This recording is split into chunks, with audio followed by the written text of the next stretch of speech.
Good morning and welcome back to the Done Deal Show. I'm joined as ever by Dean Jones. It's Tuesday morning. Plenty of updates for you. Make sure that like button has been smashed right now, that you subscribe to the Football Terrace. You've turned on the bell notifications as well.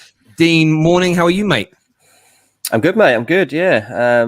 Got my voice back, actually, because I lost it completely. I went to the England-Germany game and the next day I really struggled to talk. I was actually doing another podcast at one point and I was talking mid-sentence, nothing was coming out. Like, it was just gone. So it's taken a bit of recovery, but I'm back ready to go for the semi-final. So I'll just lose it again on Wednesday night. Yeah, I bet. It's been an amazing. There's still 2 games to go for it to feel like 100% complete, but it's been an amazing week to beat the Germans and then to kind of cement that by, we didn't do that typical England thing by beating the Germans in a historic game and then going out to the Ukraine where we were highly fancied. And we absolutely, outclassed the Ukraine, which we very rarely see England, even when we've played lesser teams in knockout stages of competitions, we've very, very rarely done that. And our first super chat of the day actually says it's coming home, Terry. We hope and we pray. Yeah, definitely. I never felt more confident, to be honest, in a team. They're so controlled, aren't they, this team, and they're so level-headed. I think that's what I love about them. And Southgate, the reasons that I had worries about him coming into the tournament are actually the reasons that he's been successful, because he doesn't get overexcited. He's not just going to throw out 5 attacking players that we want to see on the pitch at the same time. He's got actual game plan for each match, and he's pulled it off so far. So I completely trust the man. Whatever team he puts out there, full faith in them at this point.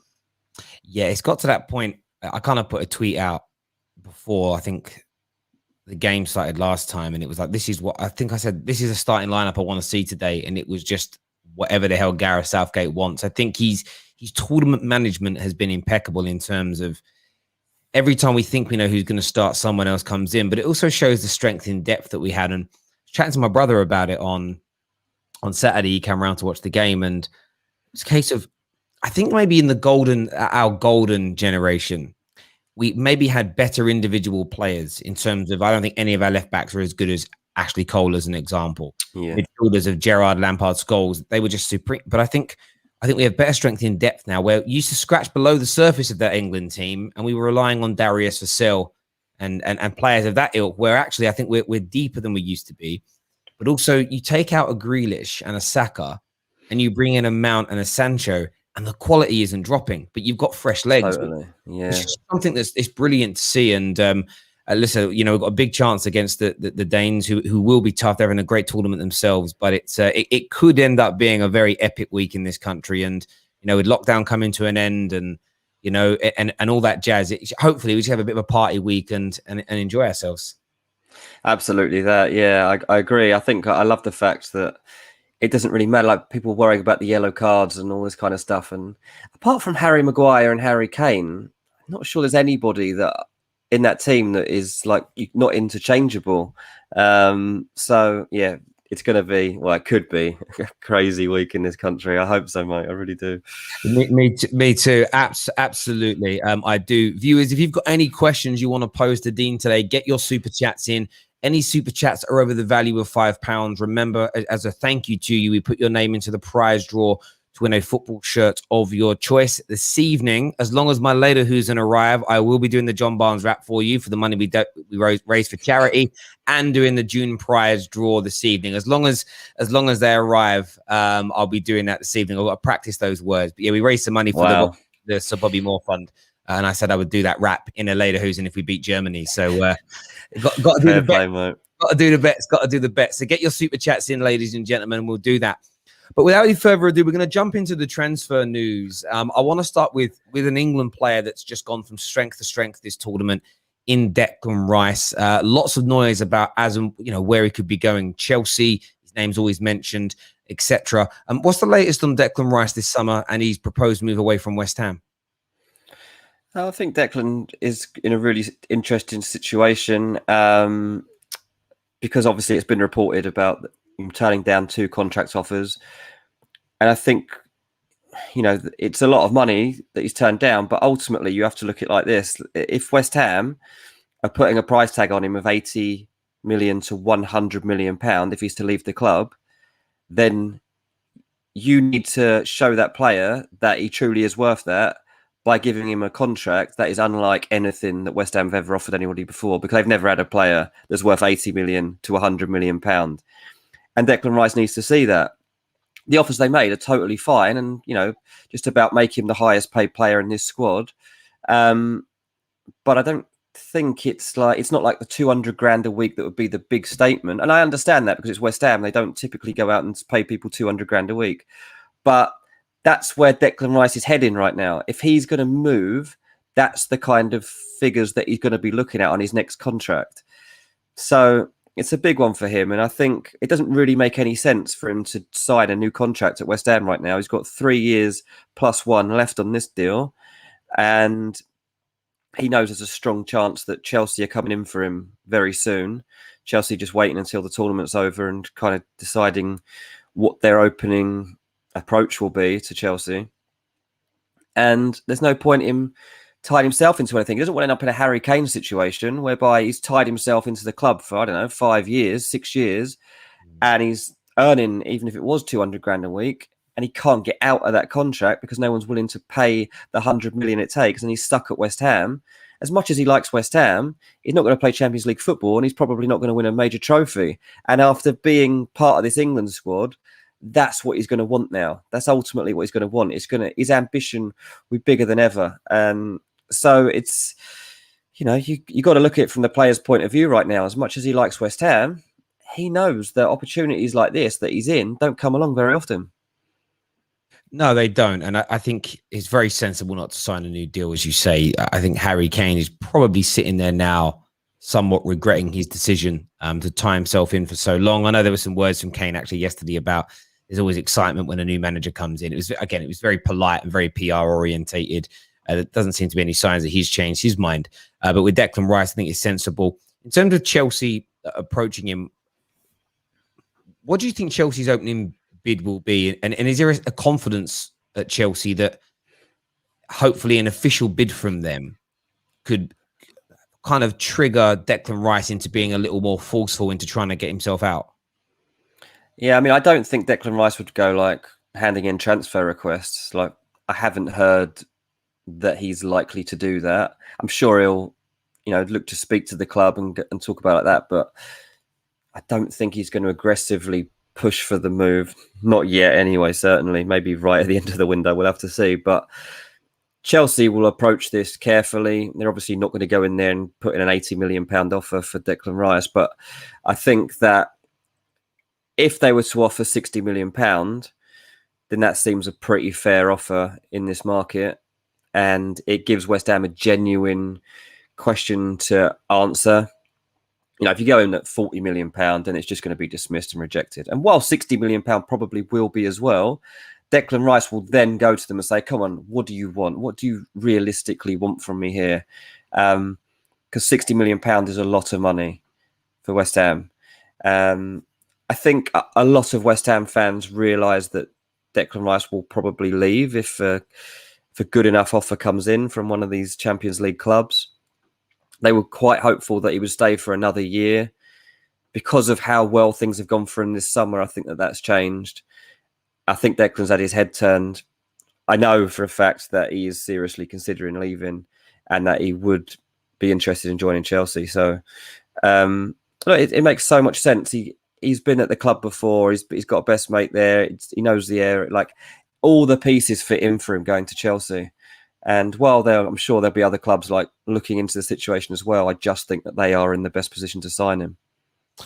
Yeah, I think everybody knows that Chelsea are. I know Man United have made some sort of inquiries in the past as to whether or not Declan Rice would be prepared to leave.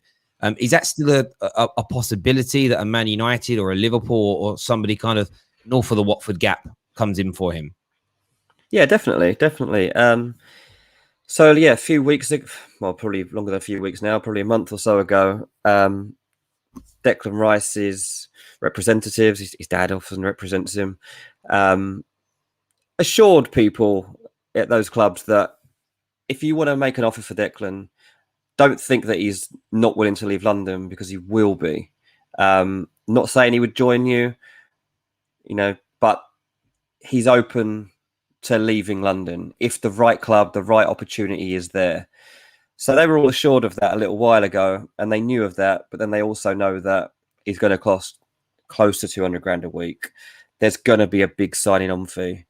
And I think that did deter United from what I was told a little bit, but we'll have to see. It's quite clear with United that they've done the Sancho deal and now they're prioritising the centre-back. So where you can fit in a £70 million Declan Rice into all this is difficult to see, really. Yeah, there's no doubt about that whatsoever. In terms of elsewhere with Chelsea, there does seem to be, we will touch on Man United a little bit later on in the show, ladies and gentlemen, so stay with us. We will be going through CAMAVINGA. We'll be touching on Varane. We'll be having a little bit of a look at Sancho to Liverpool. We're doing an Arsenal roundup for you. So stay with the Football Terrace. Make sure that like button's been hit, please. Let's get this past 500 likes while we're live on the air. And any questions you've got, super chats, get them in now. Member chats, we'll go to as many as we can as well. But a lot of Chelsea fans seem a bit frustrated at the moment. They're worried about having a quiet window, sort of pointing out to windows after Ancelotti won the double. They're pointing out to the window after in 2017. After they won the league, and they feel like there was a lack of investment. Do you feel this could be the case with Chelsea, or are they just quietly getting work done behind the scenes and it's sort of likely to pick up after the Euros and later on in the window? Yeah, calm down, Chelsea fans. I mean, last year you had an absolute belter of a window, and the club are very well positioned right now to try and fix a couple of positions, not just with signings, but with super signings. And that's where the club are at right now. They don't just need to make signings. The club doesn't need an overhaul of any type.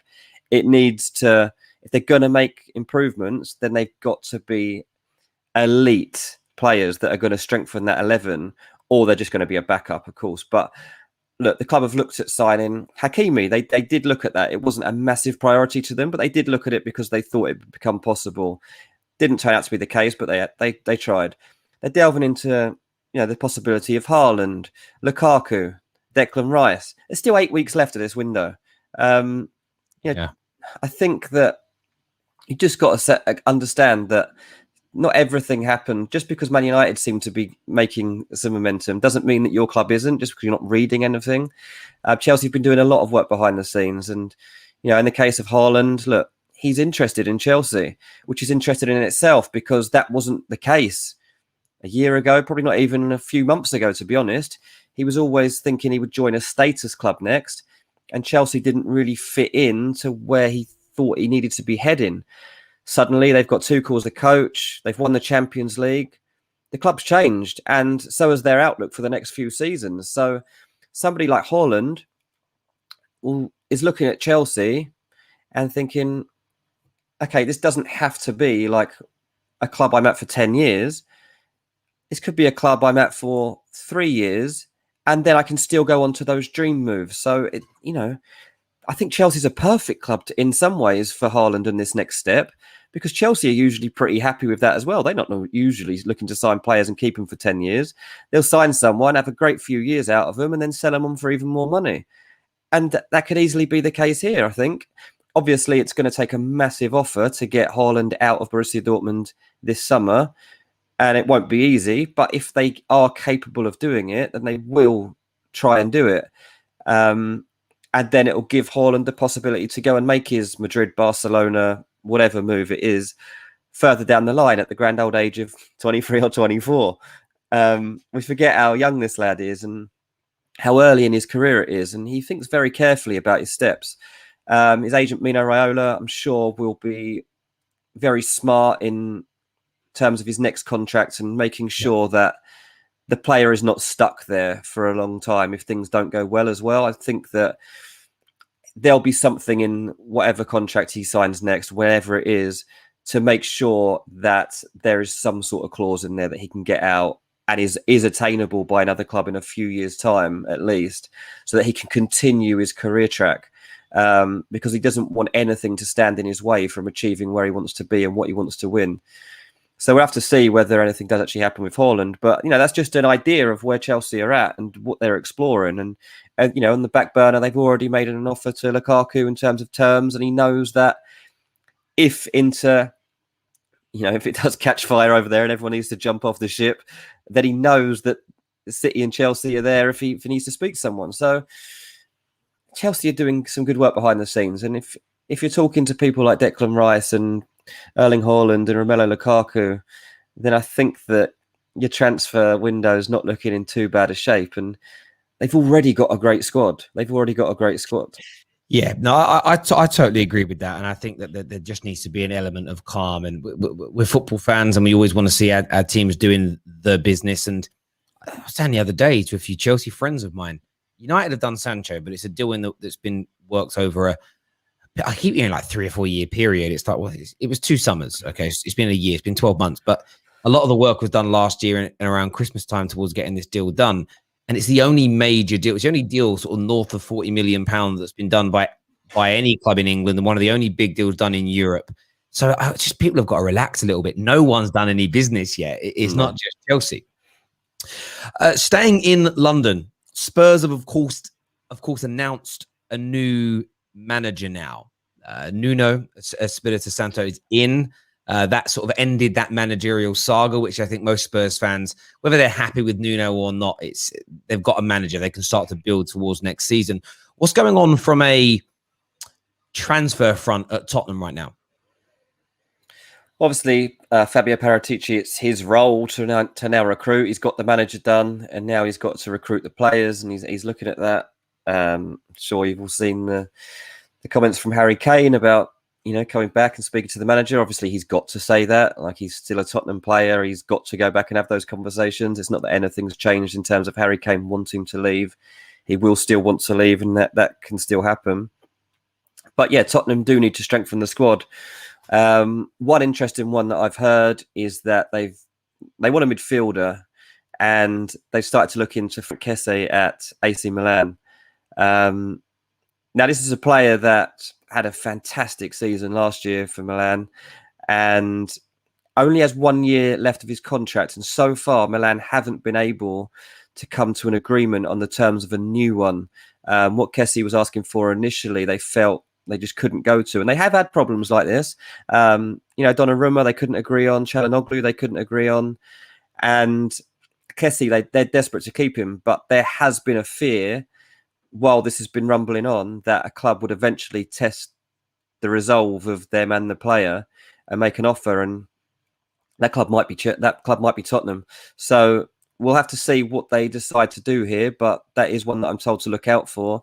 And I think, you know, midfield is an area they've been looking at anyway, even before all the changes came along, and they've been scouting Sabitzer and Todd Cantwell. Miralem Pjanic has been linked with them. So I think that's an area of the field that we're going to be looking at Tottenham. Obviously, we're seeing them linked with defenders at the moment as well, and that's definitely a priority for them. So stuff's going to start to happen. They'll sign a new striker as well. It'll be more of a backup at the moment to Harry Kane, not a replacement for Harry Kane. But there are things that can start to happen. I think that most of the managers that were interviewed for the job, all 37 of them or whatever it was in the end, a lot of them had reservations about what the budget was truly going to be. So it'll be interesting to see what that does turn out as. I would say as well, just keep an eye out on Adama Traore. I'm not saying that he necessarily is what Tottenham need, but when Nuno was going to go to Crystal Palace, he wanted them to do a deal for Adama Traore as part of him coming in, and Palace were kind of open to it, but only if he signed his papers first, and he didn't. So that whole thing broke down. But it wouldn't surprise me if Adama's on the radar as well. So it'll be an interesting summer at Tottenham. But obviously, the main thing that Tottenham fans will care about is keeping Harry Kane, and that's going to top the agenda. Yeah, absolutely. And a few people pulling on your comments of 37. That's called sarcasm. Sarcasm. Don't nobody be going, oh my God, Dean Jones, they interviewed 37 people. Yes. Don't quote me on that one. Sarcasm. Probably wasn't far short. Yeah, I mean, it probably 36 is the actual number. That's sarcasm again, anyone who's taking it seriously. I think, Spurs is an interesting one because they're going to want to motor on now. And what do you think Nuno is going to do for the Harry Kane situation? Because I understand someone like a Conte who is at sort of the peak of his powers, a world-class manager, title winner, you know, nearly every season that he's managed, saying, I'm only coming if we keep Harry Kane.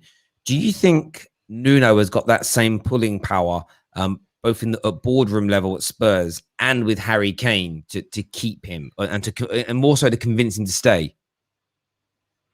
I don't think Harry Kane will be won over by the idea of Nuno becoming Tottenham manager. I don't think that's the ambition that he was looking for the club to show. I think that a lot needs to be said to Harry Kane in terms of actually changing his mind, and that needs to be backed up by serious recruitment. The player's still going to want to go. He wants to go to Man City. That's all there is to it right now. He knows that Man City are interested in him. They're the best team in England right now, and he wants to win trophies. So until it is made clear, and basically the deadline passes, that that is not happening, then Harry Kane will probably try. Obviously, this is clouded by the fact that Tottenham and Man City meet on the first day of the season. But that also brings into another factor as to why Levy's not going to let Harry Kane leave Tottenham for Man City at the moment. So I think that Harry Kane probably won't get his way. I don't think he'll probably be allowed to join Man City this summer. I think Levy will stand in the way of it. So I don't think it's really anything that Nuno says to him to convince him to stay. It might just be a case that Harry Kane literally cannot leave Tottenham. So we'll have to wait and see on that. But obviously, once the Euros is over, Kane will take a little break, and then he'll go back into Tottenham and have these discussions, and stuff will be leaked from the back of that. I don't think the Harry Kane camp are going to be particularly quiet here. They made a big push to get that interview out of Gary Neville. That was quite a different way to announce a player's intentions over where he wanted to play in the future. Yeah. And while, you know, time passes and things do get forgotten, you can go back and watch that at any point, and you can see that Harry Kane is very clear about his feelings. And for now, he'll be very professional, and he'll focus on his job with England and the fact that he's a Tottenham player. But nothing's changed with Harry Kane. He wants to go. It's been in our kind of fan conversations we've had about Kane, there is this sort of split view that if he wins the Euros with England, that could scratch his itch for success. Others, on the other hand, think it could intensify his need and want for success. Do you think England doing well at this tournament could sort of make him push even harder to get out if he gets that taste for what success really feels like? Yeah, absolutely. It's the same for Jack Grealish. It's the same for Declan Rice. It's the same for Harry Kane. They're getting a taste of something which they've never had before. And if Harry Kane is obviously the man that's going to lift the trophy, if England do win it, it'll be the most unbelievable feeling of his life. If you watch that interview of when England beat Germany, and the fact he's so choked up he can't even talk, and he's just listening to the fans singing, it's the first time. Like, obviously, Tottenham had a great Champions League run at one point, but that's him experiencing what it's like to be a superstar and to win at the highest level possible. And, you know, he's not going to win the Champions League at Tottenham, is he? And that's the only thing that's really going to rival winning this Euros would be winning the Premier League or winning the Champions League. So I think it's going to, intensify his feeling that he wants to win club trophies. That's what this is all about. It's about club trophies and filling up his cabinet at home with medals he can look back on and memories he can look back on. And this might just be the start for him, not the end. Yeah, absolutely. I couldn't agree. I couldn't agree more with that. I think if England win, I think it's bad news for Tottenham. I think it's winning is a very addictive drug. The release it gives you, the feeling. You speak to most footballers and they're really blunt about it. Most athletes, they often end up caveating it very quickly, but they all say it's the greatest feeling they've ever experienced. And then they just sort of normally think, other than my kids being born, or other than when I got married. But that tells me that no, it's not. The number one, that euphoria that you get nowhere else. And it's one of the reasons why really successful sports stars can often slip into sort of bad habits, bad behaviors, depression afterwards, because you can never get that feeling and emotion back again. So I hope England do it. I suppose there might be a few Spurs fans hoping that they don't. Hoping that they don't. Viewers, make sure you smash that like button. We've still got Man United updates to come later on in the show. Liverpool updates as well for you. We're going to stay in North London, though, and I want to discuss a little bit about Arsenal. There's been lots of movement. Nuno Tavares seems like it's through the door. The Lokonga deal has kind of taken a little bit longer to get formally announced than people expected, but looks like it's pretty much over the line. There isn't anything to worry about there. The Ben White situation has taken a bit of a turn in recent days, with Chelsea set to hijack, and now a third bid meant to go in. Brighton trying to push the price up to around 55 million. What's the latest, as far as you're aware, with sort of Ben White and Arsenal's sort of various transfer pursuits? Yeah, I think it was always pretty clear that Brighton wanted reassurance over the structuring of the payment, and whether it's 50 or 55. I mean, it doesn't really make any difference. You're not going to refuse to pay 55 if you're willing to pay 50. So talks have basically been continuing over the structure and when this was all going to come about in terms of getting the money through. I think Arsenal still in the strongest position to sign him because they are furthest along the line. And I think it was on here before that it's a good platform for him to move up to next. But there's a lot going on at Arsenal right now, and they just want to make sure that this all comes through, because people were very skeptical about the fact when about a month ago, I was told that Arsenal would spend 150 to 200 million pound in this window. People laughed at it, but that's where they're heading. Looking at spending 20 million pound on a goalkeeper, 55 million pound on a centre back, 8 million pound on a fullback, 20 million pound on a centre midfielder most people haven't heard of. Then they'll spend another 30 million pound on another attacking midfielder. Then they'll go and sign a striker as well, which is going to be 30 to 40 million pound. So there you've got an outlay just through those positions there that I've outlaid of 150 million pound basically straight up. And that's with players where they are actually getting down the line and actually negotiating. You know, almost 2 of those are almost done, possibly even 3 of them. So it's realistic that Arsenal were having a big spend this summer. Look, they're not all names. I think I said on here as well that someone I know looked at a list of Arsenal targets a month ago and hadn't heard of a couple of the names. And he was laughing about it. It's like, I know pretty much it. I watch a lot of football, and I saw the list and hadn't heard of a couple of them.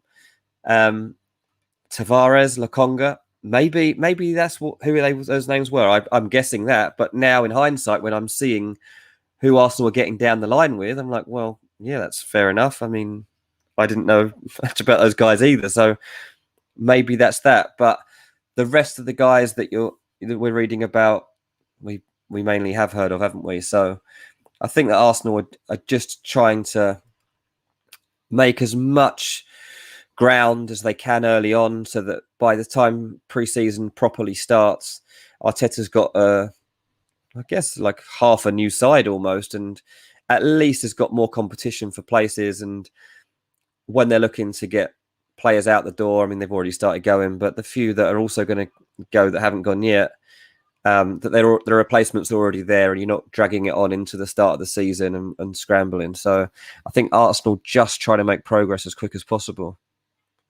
Yeah, it makes sense to me. Again, my message to Arsenal fans has been very similar to that of Chelsea fans. Is just relax a little bit. Remember, like, you know, the players are still on holidays. There's still travel restrictions going on in terms of completing deals. They're in a great position with Tavares and Lokonga. I even think with Ben White, I don't necessarily. I mean, do you believe the Chelsea links in trying to hijack it last minute? Do you think there's any kind of truth in that, or does that sound a little bit of like public negotiations going on? I haven't heard anything about it, but I mean, from what I know in terms of Chelsea's recruitment, they are looking for a centre back, so it doesn't surprise me. And they're always interested in doors that are opening for other clubs and whether they can negotiate on the back of it. So it wouldn't surprise me if they had jumped in there, but it would surprise me if they're going to suddenly get ahead of Arsenal yet. I'm not saying they won't, but I don't think at this stage that, from what I've heard, that Chelsea are further down the line or anything.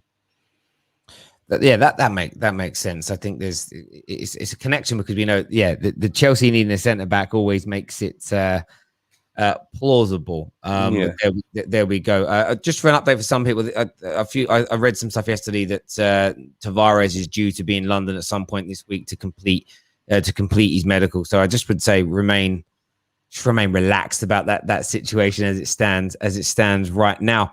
We're going to move on and talk some Manchester United for a little bit. We've got a super chat from Jayling's fan who actually wants to know about Jesse Lingard, which we will touch on. As ever at this stage of the stream, ladies and gentlemen, we are going to go, just as homage to our members, we're going to go member and super chat only in the live comment section. So get your questions in so that we can actually see the questions from the members, because when there's all the other comments coming through, it's hard. So if you've got any questions for Dean, Dean will answer, I'm sure he will, to the best of his ability.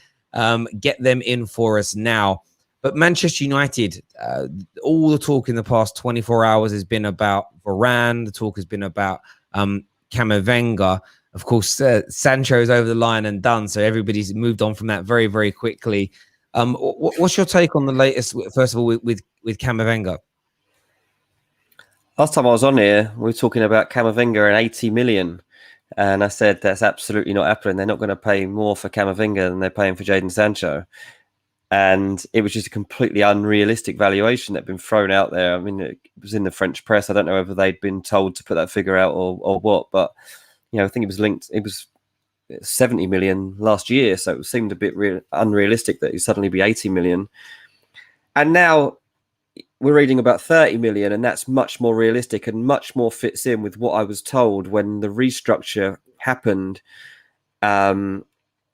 at United, and John Murtough and Darren Fletcher took in their roles. Because before that point, United weren't really looking towards midfielders. And once they came in, I was told that, okay, they are looking for midfielders now. Whoever they sign probably isn't going to be the finished product. So they're looking for people that they can kind of mould and take time with and shape into a Man United player.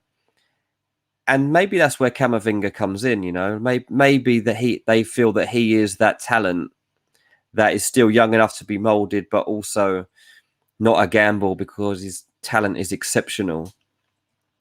Interestingly, as well, a week ago, I was told that if PSG came along, then he would stay in France. Yet spoke to someone yesterday and they said, well, PSG aren't really coming forward at this point. It's not really looking like it's an avenue at the moment for him, which again changes everything. If that is the case, if PSG actually aren't in this conversation right now and CAMAVINGA is going to leave this summer, then he suddenly has to consider options in the Premier League that weren't there, because there isn't really another big club in France that he wants to join or has got the kind of finances to fund a long contract for him or pay the fee, to be honest. So it's more realistic now than it was a week ago when we were talking about it, because the terms around it seem much more doable and a few things have fallen into place that needed to fall into place. So I still think there's a lot to be done, but it's certainly not an £80 million deal that was going to blow Sancho out the water and say, here you go, here's a guy you didn't think we were getting. Yeah, I totally get that. In terms of kind of a bid, there's been a number of suggestions that a bid has gone in from Man United. Is there any indications to whether or not that is true? I don't think a formal bid's gone in. No, I haven't heard that. So, and I don't think that would necessarily need to be the case either. I don't think you would need to have made a formal bid at this stage. But it's the way that football offers work is not how everybody expects them to, I think, a lot of the time. And it's really a lot of informal conversations that take place before anything formal happens. And I think that's where United are at in this deal right now. So just, again, patience, really. CAMAVINGA is an unbelievable player. If they can get him, that'll be such a good signing. I'd be amazed if Real Madrid weren't in this conversation at some point. I know they don't have the funds that they normally do, but they've been on this player for 2 years now. It always looks like CAMAVINGA would end up at Real Madrid when he did move. And there's not too much around that right now, but it's very, very surprising to me, because of any conversations I've ever had with people around that work around Real Madrid in the last 2 years. I'm like, who are the players? And they're like Mbappe, Haaland, Pogba, Camavinga. They're always the four names that they look for at Real Madrid. And so when a player is openly available like this at a fee which is pretty reasonable, you've got to expect that Madrid will at least test the water and find a way that they might be able to make it work. Yeah, you definitely expect that to happen. And sometimes, as we all know in transfers, it's the acceleration of another club, say Manchester United, that can trigger you into moving forward. Because Real Madrid will know that if he goes Man United and delivers how they believe he will because of his talent, he suddenly becomes a much more expensive player to try and sign in 2, 3, 4 years' time if they indeed want him. So, and if you can pick him up for around 25 million, which is kind of mooted price that's being reported in this day and age for a player as young as him and as talented and as touted as him, it's a bit of a snip. Like, to me, I'd love 25 million quid. I would never stream again. I'd just be sitting around, chilling around, I'd be on holiday every day. 25 million pound for a player of that ilk, that isn't a lot of money in the grand scheme of things. Now, when you consider that Ben White's going for 55 million pounds, when you consider that Sancho, that's 2 or 3 years older, has just gone for 80 million, it's an absolute snip in my opinion. So it'll be intriguing to see how that one goes. But it does sound, as you say, that in the space of the last week, some things have fallen into place for Man United. They're moving in the right direction. Another player on the tip of everybody's tongues, trending almost every single day, is Raphael Varane to Manchester United. And I know you spoke sort of very, very candidly a few weeks back that United are interested. They've made inquiries, but there was always this sense of trepidation, this worry that, does Varane actually want to leave Real Madrid? Does he actually want to join Manchester United? There's been all sorts of reports in the last few days of, I know the semantics come into play, of personal terms either being agreed or personal terms not being a problem. I kind of look at those two things as being exactly the same. It just depends on how you want to state it. But in terms of Varane to Man United, how has this progressed in the last 7 to 10 days from your point of view? Well, from what I understand, they have actually had a bit of reassurance that he is serious about the whole thing, both potentially leaving Real Madrid and being open to joining Man United. So they are taking it a little bit more seriously now, and it's kind of just slowly with this. They're continuing to keep other potential ideas in the background. They'll continue to work on options in case this falls through. But if you can get Raphael Varane, then you get Raphael Varane. So, this would be the one they would definitely pull the trigger on if they could. I think that the personal terms, there is a potential issue, and that's that Varane would basically become United's highest paid outfield player if this deal goes through. Mm-hmm. From what I'm told, it would be getting to about 300 grand a week. And the issue isn't necessarily that, but it's then what's going to happen elsewhere in the squad, because Bruno Fernandes, Paul Pogba, contracts like that are coming into time for negotiation too. And so you just got to be sure about how this is all fitting into your overall structure.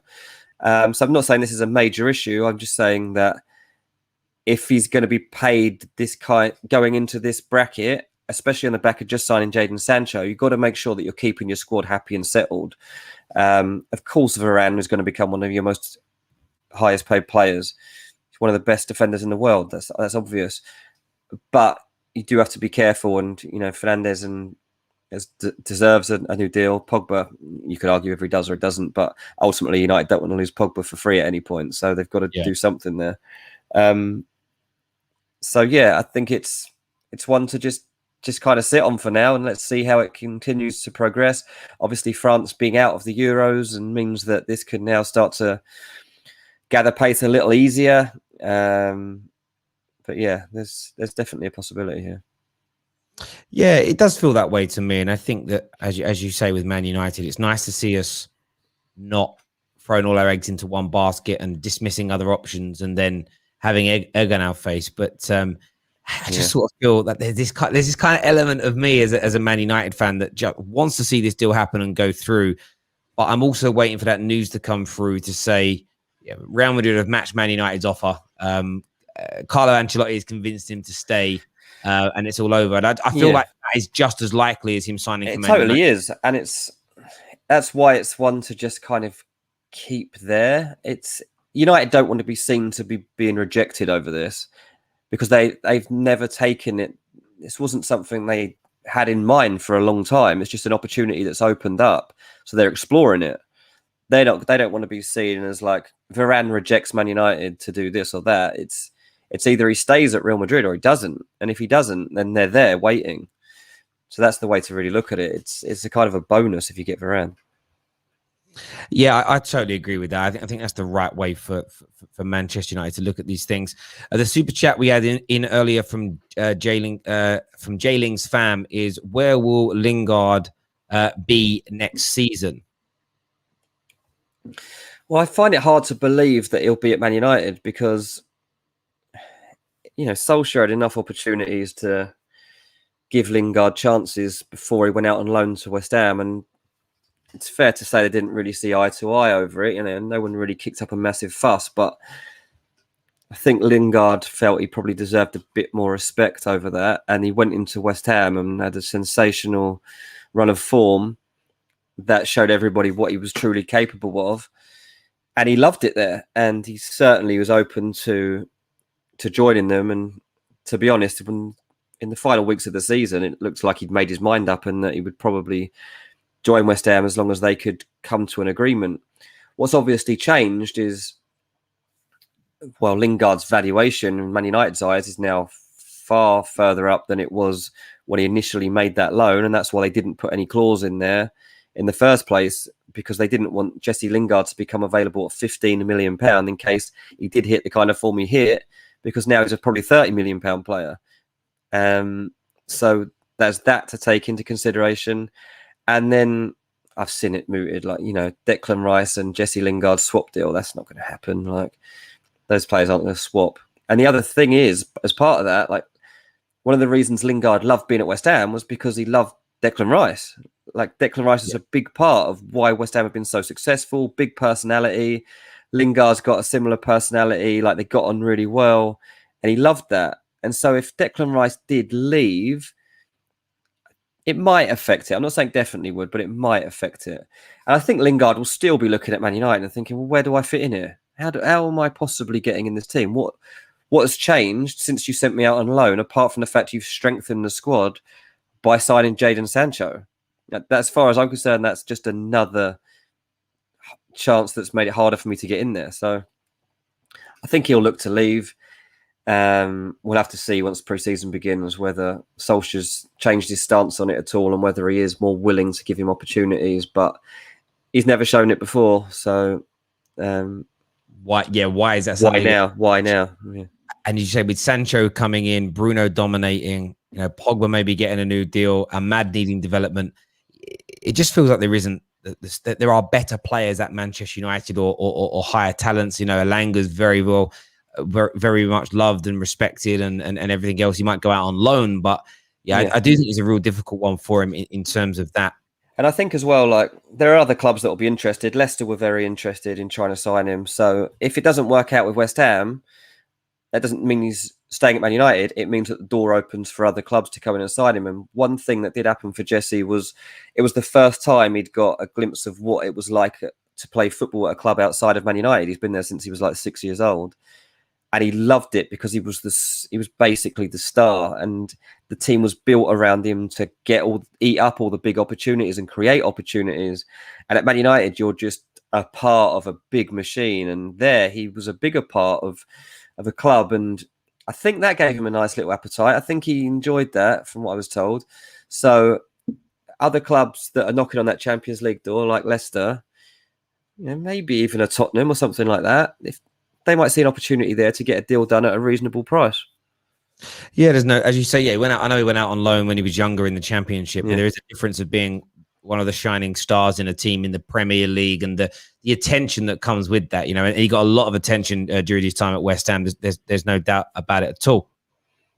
There's a few more comments here. One from the Val that says, Varane to United or Chelsea, which is more likely?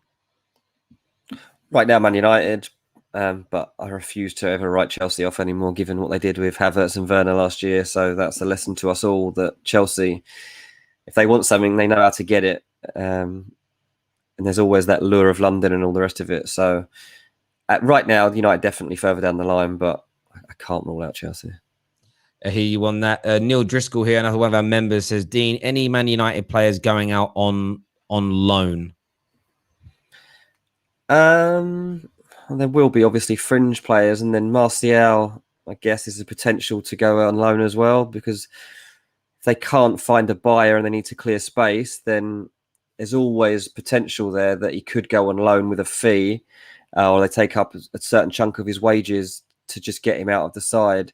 A lot of that's going to depend as well on things like Rashford's talking about this shoulder surgery he might need.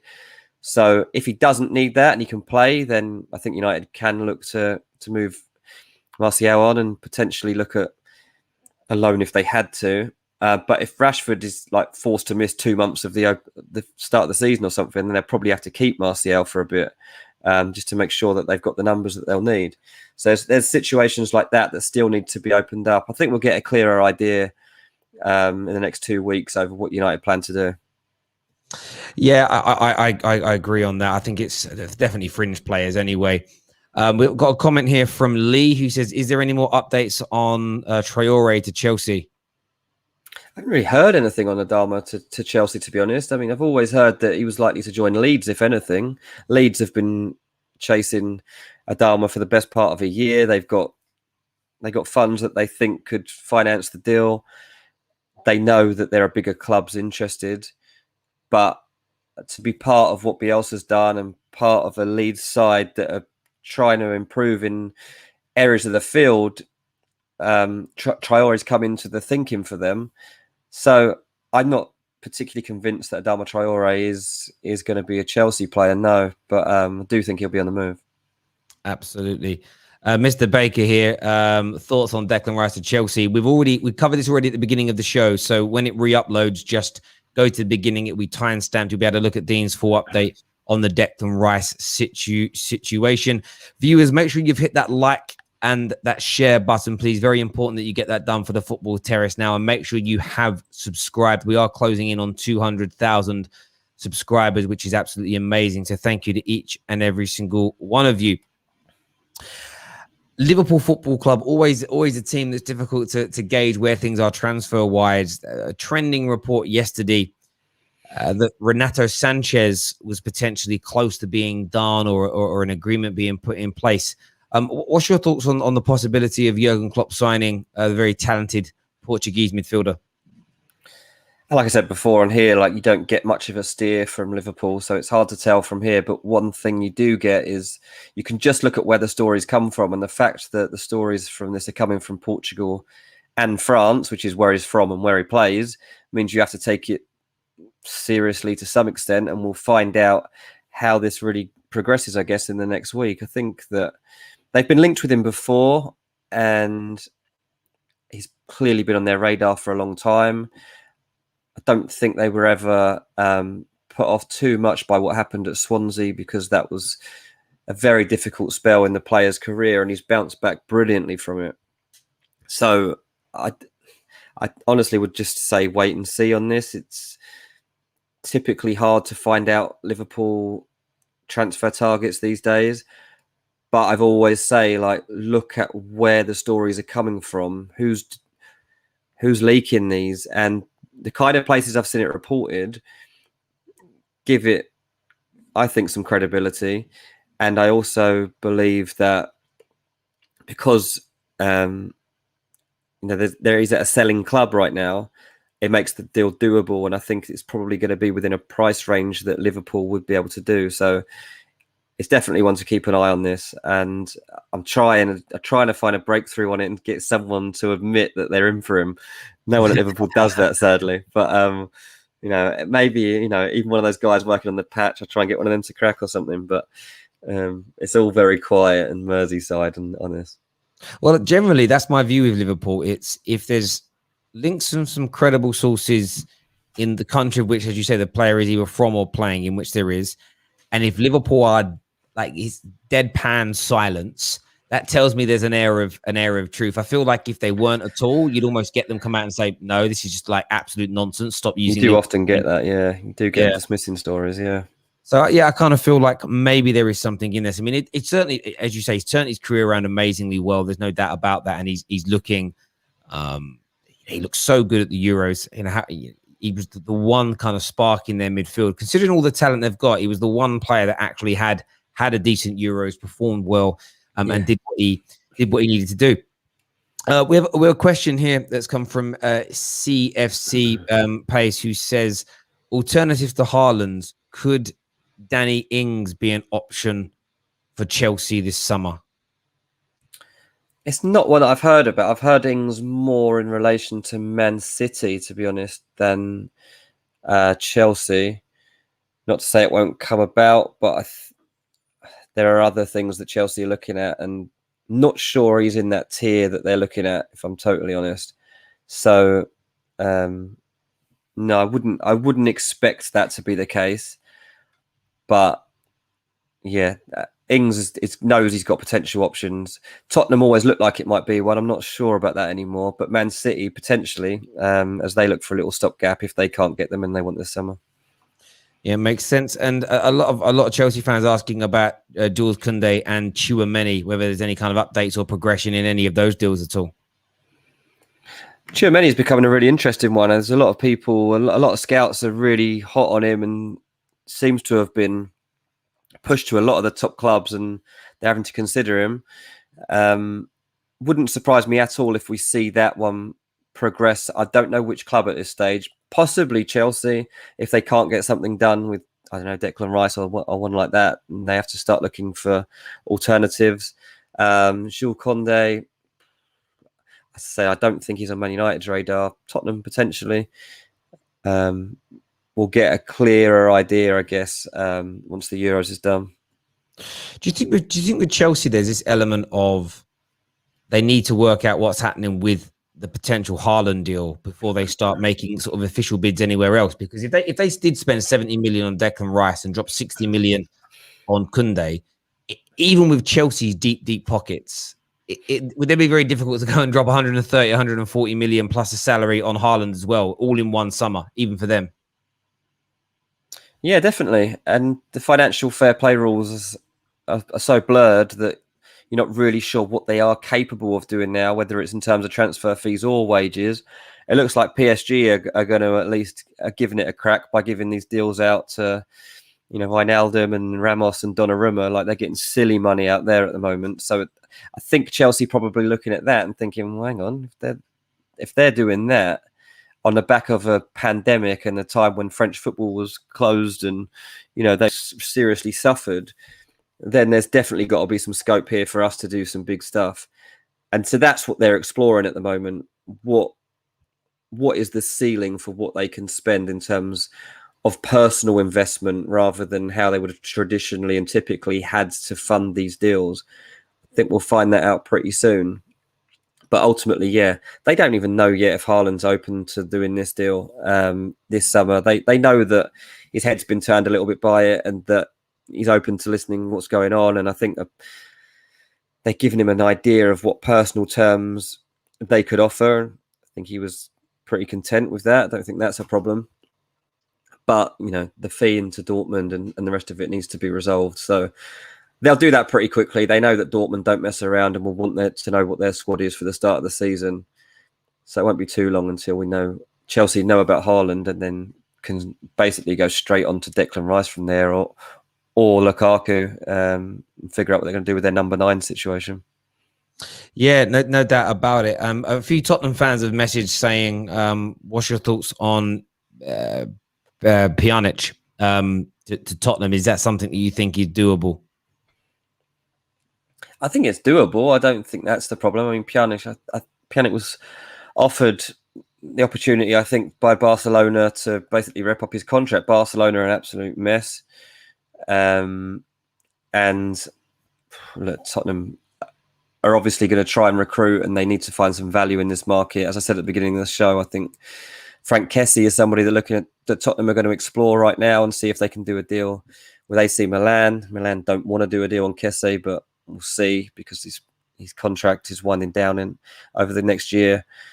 There's a lot of options that are going to crop up for clubs in the next few weeks, and you know, Tottenham particularly interesting because they've got a new sporting director in. He'll have his own ideas, and we're only just starting to understand what his vision is. So that will become more clear too over the next fortnight when we start actually seeing them put in their groundwork and actually make approaches for these players, so we can see what they are actually identifying. There's a big difference between making plans for a transfer window and actually what you go and progress in a transfer window. So yeah, let's see. I'll be interested in something.